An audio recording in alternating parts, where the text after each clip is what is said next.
Bonjour mesdames et messieurs et bienvenue à Perspective. Je suis votre animateur Francis Denis. Cette fin de semaine au Vatican, le pape a présidé à la récitation de la prière de l'Angélus Place Saint-Pierre.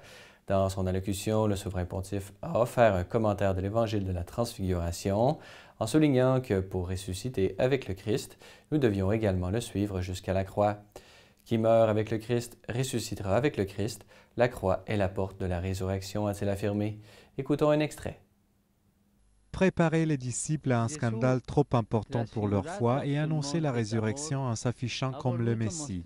Ainsi, le pape François, lors de l'Angélus, a expliqué le récit de la transfiguration de Jésus sur le mont Tabor devant les apôtres Pierre, Jacques et Jean. C'est un événement lumineux, un éclair de lumière imprévu, dont le but est de permettre aux disciples de comprendre qui est leur maître. Jésus n'est pas un roi puissant et glorieux, il n'est pas un riche ni un patriarche, il est, a souligné le pape, un serviteur humble et désarmé, un homme pauvre qui n'a pas un endroit où se poser, un célibataire sans maison et sans nid. C'est le bouleversement scandaleux qui s'exprime dans la croix, mais qui ouvre à la gloire. Celui qui meurt avec le Christ ressuscitera avec le Christ, car la croix signifie surtout espérance.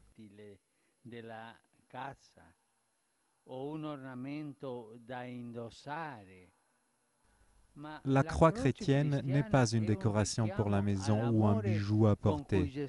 Elle représente un appel à l'amour avec lequel le Christ s'est sacrifié pour sauver du mal et du péché l'humanité entière.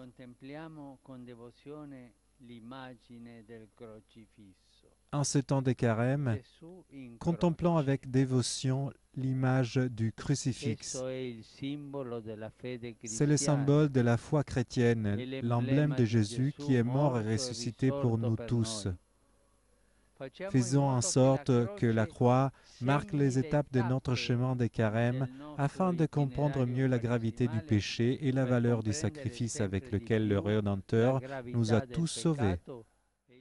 Toujours ce dimanche, le pape François s'est rendu en fin d'après-midi à la paroisse Santa Magdalena di Canossa, dans la périphérie nord de Rome.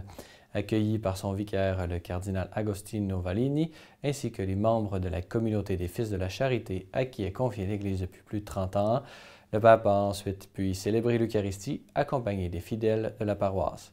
Dans son homélie, l'évêque de Rome a insisté sur la miséricorde divine, mais également sur l'appel à la responsabilité que nous lance la passion et la mort de Jésus sur la croix. Le Christ est disposé à nous pardonner, seulement nous devons lui demander, a-t-il affirmé. Écoutez. Le pape a invité à ne pas regarder au péché des autres, mais au nôtre.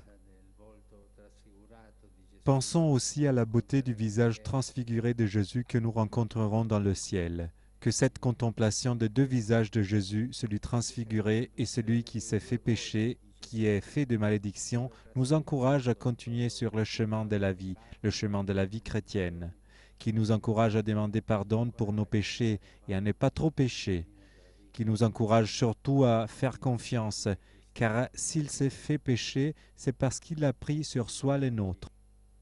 Lui, il est toujours disponible à nous pardonner. Nous devons seulement lui demander le pardon. Avant la messe, le pape a confessé des fidèles. Il a rencontré des malades et des personnes âgées, des parents avec les enfants baptisés au cours de l'année. Ensuite, il a répondu aux questions des enfants en reconnaissant d'avoir peur de la méchanceté des personnes, des bruits qui détruisent le cœur et d'avoir vécu plusieurs moments heureux dans sa vie, comme par exemple aller au stade avec ses parents ou encore aujourd'hui lorsqu'il prie Dieu en silence.